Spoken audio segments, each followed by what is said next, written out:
What's up, everybody? A few weeks ago I made a video about the lens that I use to weld. It's the Lincoln Electric variable lens, and you can change it. It comes in shades from 9 to 13. Check it out.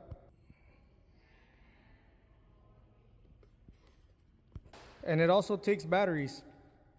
So somebody asked what the weld putter looked like in one of those. So I'm gonna leave you guys with a little video so you can check it out just in case you want to pick it up.